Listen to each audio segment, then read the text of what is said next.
শ্যামস ডায়েরিতে সকলকে স্বাগত জানাচ্ছি। আমি শম্পা। আজকের আয়োজনে আপনাদের জন্য থাকছে হুমায়ুন আহমেদ রচিত ছোট গল্প একজন কৃতদাস। কথা ছিল পারুল ৯টার মধ্যে আসবে, কিন্তু এলো না। ১২টা পর্যন্ত দাঁড়িয়ে রইলাম একা একা। চোখে জল আসবার মতো কষ্ট হতে লাগলো আমার। মেয়েগুলো বড় বেখেয়ালি হয়। বাসায় এসে দেখি ছোট চিরকুট লিখে ফেলে রেখে গেছে, সন্ধ্যায় ৬৯৭৬২১ নম্বরে ফোন করো, পারুল। তাদের পাশের বাড়ির ফোন। আগেও অনেকবার ব্যবহার করেছি, কিন্তু আজ তাকে ফোনে ডাকতে হবে কেন? অনেক আলাপ আলোচনা করেই কি ঠিক করা হয়নি আজ সোমবার বেলা ১০টায় দুজন টাঙ্গাইল চলে যাব? সেখানে হারুনের বাসায় আমাদের বিয়ে হবে। সারা দুপুর শুয়ে রইলাম। হোটেল থেকে ভাত এনেছিলাম, সেগুলো স্পর্শও করলাম না। ছোটবেলায় যেরকম রাগ করে ভাত না খেয়ে থেকেছি, আজও যেন রাগ করবার মতো সেরকম একটি ছেলে মানুষই ব্যাপার হয়েছে। পারুলের সঙ্গে সম্পর্ক শেষ হয়েছে, এই ভাবতে ভাবতে নিজেকে খুব তুচ্ছ ও সামান্য মনে হতে লাগলো। সন্ধ্যাবেলা টেলিফোন করবার জন্য বেরিয়েছি, তখন অভিমানে আমার ঠোঁট ফুলে রয়েছে। গ্রিন ফার্মেসির মালিক আমাকে দেখে আঁতকে উঠে বললেন, অসুখ নাকি ভাই? আমি শুকনা গলায় বললাম, একটা টেলিফোন করব। পারুল আশেপাশেই ছিল। রিনডিনের ৬-৭ বছর বয়সের ছেলেদের মতো গলা, যা শুনলে বুকের মধ্যে সুখের মতো ব্যথা বোধ হয়। হ্যালো, শোনো, কিন্ডার গার্ডেনের মাস্টারিটা পেয়েছি। শুনতে পাচ্ছ আমার কথা? বড় ডিস্টার্ব হচ্ছে লাইনে। পারুলের উৎফুল্ল সতেজ গলা শুনে আমি ভয়ানক অবাক হয়ে গেলাম। তোতলাতে তোতলাতে কোনো রকমে বললাম, আজ ৯টার সময় তোমার আসবার কথা ছিল। মনে আছে, মনে আছে। শোনো, তারিখটা একটু পিছিয়ে দাও। এখন তো আর সেরকম এমার্জেন্সি নেই।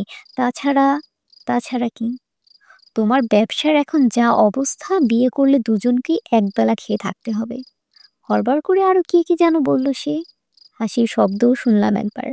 আমি বুঝতে পারলাম পারুল আর কখনোই আমাকে বিয়ে করতে আসবে না। কাল তাকে নিয়ে ঘর সাজবার জিনিসপত্র কিনেছি। সারা নিউ মার্কেটে ঘুরে ঘুরে ক্লান্ত হয়ে সে কেনাকাটা করেছে। দোকানিকে ডাবল বেডশিট দেখাতে বলে সে লজ্জায় মুখ লাল করেছে, এবং আজ সন্ধ্যাতেই খুব সহজ সুরে বলছে, তোমার ব্যবসার অবস্থা আজ ভালো না।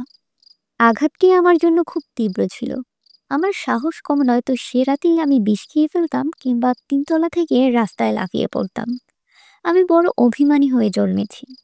সে বছর আরো অনেকগুলো দুর্ঘটনা ঘটল। ইরফানের কাছে আমার ৪,০০০ টাকা জমা ছিল, সে হঠাৎ মারা গেল। রামগঞ্জে এক ওয়াগন লবণ বুক করেছিলাম, সেই ওয়াগনটি একেবারে উধাও হয়ে গেল। পাথরকুচি সাপ্লাইয়ের কাজটায় বড় রকমের লোকসান দিলাম। ভদ্রভাবে থাকার মতো পয়সাতেও শেষ পর্যন্ত টান পড়ল। মেয়েরা বেশ ভালো আন্দাজ করে। পারুল সত্যি সত্যি আমার ভবিষ্যৎটা দেখে ফেলেছিল। পারুলের সঙ্গে যোগাযোগ কমে গেল। আমি নিজে কখনো যেতাম না তার কাছে, তবুও তার সঙ্গে মাঝে মধ্যেই দেখা হয়ে যেত। হয়তো বাস স্টপে দুইজন একসঙ্গে এসে দাঁড়িয়েছি। পারুল আমাকে দেখা মাত্রই আন্তরিক সুরে বলছে, কি আশ্চর্য, তুমি এই কি স্বাস্থ্য করেছো, তোমার ব্যবসাপত্র কেমন চলছে? ভালোই চলছে। ইস, বড় রোগা হয়ে গেছো তুমি। চা খাবে ১ কাপ? এসো, তোমাকে চা খাওয়াবো। দুপুরবেলা সিনেমা হলের সামনে একদিন দেখা হয়ে গেল। আমি তাকে দেখতে পাইনি এরকম একটা ভান করে রাস্তায় নেমে পড়লাম, কিন্তু সে পেছন থেকে চেঁচিয়ে ডাকলো, এই শোনো, এই সিনেমা দেখতে এসেছিলে নাকি? না। শোনো, একটা কথা শুনে যাও। কি? আমার এক বান্ধবীর ছেলের আজ জন্মদিন। প্লিজ একটা উপহার চয়েস করে দাও, চলো আমার সঙ্গে। পারুলকে যতবার দেখি ততবারই অবাক লাগে। ৩০০ টাকার স্কুল মাস্টারই তাকে কেমন করে এতটা আত্মবিশ্বাসী আর অহংকারী করে তুলেছে ভেবে পাই না। ভুলেও সে আমাদের প্রসঙ্গ তুলে না। এক সোমবারে আমরা যে একটি বিয়ের দিন ঠিক করেছিলাম, তা যেন তার বান্ধবীর ছেলের জন্মদিনের চেয়েও অকিঞ্চিৎকর ব্যাপার। তার উজ্জ্বল চোখ, দ্রুত কথা বলার ভঙ্গি স্পষ্টই বুঝিয়ে দেয়, জীবন অনেক অর্থবহ ও অনেক সুরভিত হয়ে হাত বাড়িয়েছে তার দিকে। এপ্রিল মাসের ১৩ তারিখে পারুলের বিয়ে হয়ে গেল। নিমন্ত্রণ কার্ড পাঠিয়ে সে যে আমাকে তার একটি নিষ্ঠুরতার নমুনা দেখায়নি, সেজন্য আমি তাকে প্রায় ক্ষমা করে ফেললাম। সেদিন সন্ধ্যায় আমি একটি ভালো রেস্টুরেন্টে খেয়ে অনেক দিন পর সিনেমা দেখতে গেলাম। সিনেমার শেষে বন্ধুর বাড়িতে অনেক রাত পর্যন্ত গল্প করতে লাগলাম। এমন একটা ভাব করতে লাগলাম যেন পারুলের বিয়েতে আমার বিশেষ কিছু যায় আসে না। একজনের সঙ্গে বিয়ের কথা ঠিক করে অন্য আরেকজনকে বিয়ে করা যেন খুবই একটা সাধারণ ব্যাপার, অহরহরই হচ্ছে। সেই রাতে ঘরের বাতাস আমার কাছে উষ্ণ ও আর্দ্র মনে হতে লাগলো। অনেক রাত পর্যন্ত ঘুম এলো না। শুয়ে শুয়ে ক্রমাগত ভাবতে লাগলাম, আমার ব্যবসার অবস্থাটা একটু ভালো হলেই একটি সরল দুঃখী দুঃখী চেহারার মেয়েকে বিয়ে করে ফেলবো, এবং সেই মেয়েটির সঙ্গে পারুলের হৃদয়হীনতার গল্প করতে করতে হা হা করে হাসবো। কিন্তু দিন দিয়ে আমার অবস্থা আরো খারাপ হলো। একটা ছোটখাটো কনস্ট্রাক্ট নিয়েছিলাম, তাতে সঞ্চিত টাকার সবটাই নষ্ট হয়ে গেল। একেবারে ডুবে যাবার মতো অবস্থা। চাকর ছেলেটিকেও ছাড়িয়ে দিতে হলো। দু একটি শৌখিন জিনিসপত্র, যেমন একটি থ্রি ব্যান্ড ফিলিপস ট্রানজিস্টার, একটি ন্যাশনাল রেকর্ড প্লেয়ার, একটি দামি টেবিল ঘড়ি, যা বহু কষ্ট করে কৃপণের মতো পয়সা জমিয়ে কিনেছি, সেটাও বিক্রি করে দিলাম। এবং তারপরও আমাকে একদিন শুধু হাফ পাউন্ডের একটি পাউরুটি খেয়ে থাকতে হলো। সহায় সম্বলহীন একটি ছেলের কাছে এই শহর কি পরিমাণ হৃদয়হীন হতে পারে, তা আমার চিন্তার বাহিরে ছিল। নিষ্ঠুর এবং করুণ এই শহরে আমি ঘুরে বেড়াতে লাগলাম। সে সময় সারাক্ষণই খিদের কষ্ট লেগে থাকতো। ফুটপাতের পাশে চটের পর্দার আড়ালে ভাতের দোকানগুলি দেখলেই মন খারাপ হয়ে যেত। দেখতাম রিকশাওয়ালা শ্রেণীর লোকরা উবু হয়ে বসে গ্রাস পাকিয়ে মহানন্দে ভাত খাচ্ছে। চুম্বকের মতো সেই দৃশ্য আমাকে আকর্ষণ করত। আহা, ওরা কি সুখী না আছে! এরকম মনে করে আমার চোখ ভিজে উঠত। আমি বেঁচে থাকার জন্য প্রাণপণ চেষ্টা করে যেতে লাগলাম। নিউ ইয়র্ক কালি কোম্পানির সেলসম্যান হিসেবেও চাকরি নিলাম একবার। একবার কাপড় কাচা সাবানের বিজ্ঞাপন লেখার কাজ নিলাম। পারুলকে আমার মনেই রইল না, বেমালুম ভুলে গেলাম। একদিন সন্ধ্যাবেলা মোহাম্মদপুর বাজারের কাজ দিয়ে যাচ্ছি।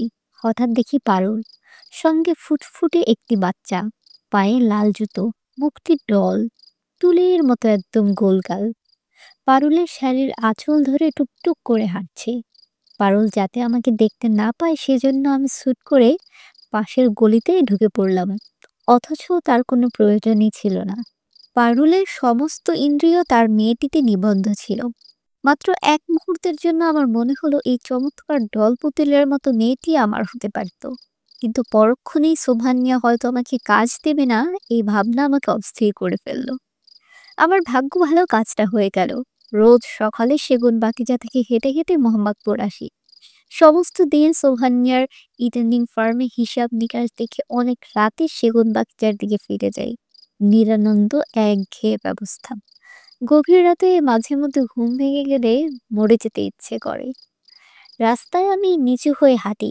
পরিচিত কেউ আমাকে উচ্চস্বরে ডেকে উঠুক, তা আমি একদমই চাই না। কিন্তু তবুও পারুলের সঙ্গে আরো দু একবার আমার দেখা হয়ে গেল।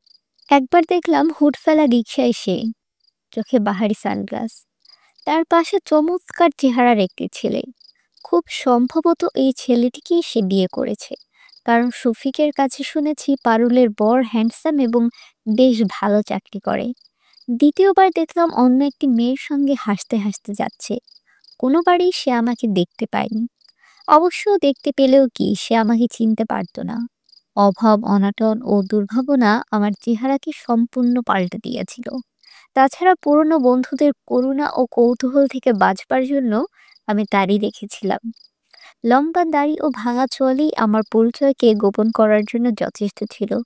তবুও আমি হাত দুলিয়ে অন্যরকম ভঙ্গিতে হাঁটার অভ্যাস করলাম, যার জন্য শফিক, যার সঙ্গে এক বিছানায় অনেক দিন ঘুমিয়েছি, সে পর্যন্ত আমাকে চিনতে পারেনি।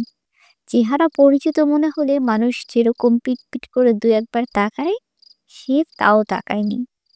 আমি নিশ্চিত পারুলের সঙ্গে আমার কোনো একদিন চোখাচোখি হবে, এবং সেও চিনতে না পেরে শফিকের মতো ব্যস্ত ভঙ্গিতে চলে যাবে। কিন্তু পারুল আমাকে এক পলক দেখেই চিনে ফেললো। আমাকে দেখে সে হতভম্ব হয়ে দাঁড়িয়েছিল। দু এক মুহূর্ত সে কোনো কথা বলতে পারল না। আমি খুব স্বাভাবিক গলায় বললাম, ভালো আছো পারুল? অনেক দিন পর দেখা। আমার খুব একটা জরুরি কাজ আছে। যাই তাহলে, কেমন? পারুল আশ্চর্য ও দুঃখিত চোখে তাকিয়ে রইল আমার দিকে। আমি যখন চলে যাবার জন্য পা বাড়িয়েছি, তখন সে বলল, "তোমার এমন অবস্থা হয়েছে?" আমি অল্প হাসির ভঙ্গি করে হালকা সুরে বলতে চেষ্টা করলাম, "ব্যবসাটা ফেল মেরেছে পারুল। আচ্ছা যাই তাহলে।" পারুল সেই কথার জবাব দিল না। আমি বিস্মিত হয়ে দেখি তার চোখে পানি চলে এসেছে।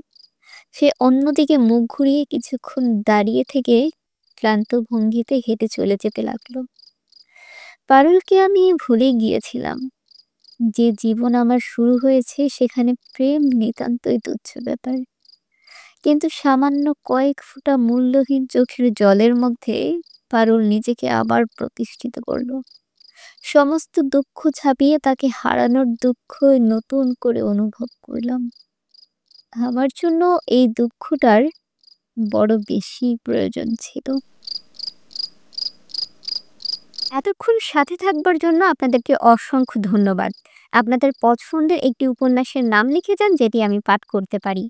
আর আমার চ্যানেলটিকে যদি আপনারা এখনো সাবস্ক্রাইব করে না থাকেন তাহলে অবশ্যই সাবস্ক্রাইব করে বেল আইকনটি প্রেস করে দিবেন। আর আমার ভিডিওটি ভালো লাগলে অবশ্যই লাইক, কমেন্ট এবং শেয়ার করতে ভুলবেন না। সকলে ভালো থাকবেন, সুস্থ থাকবেন। আল্লাহ হাফেজ।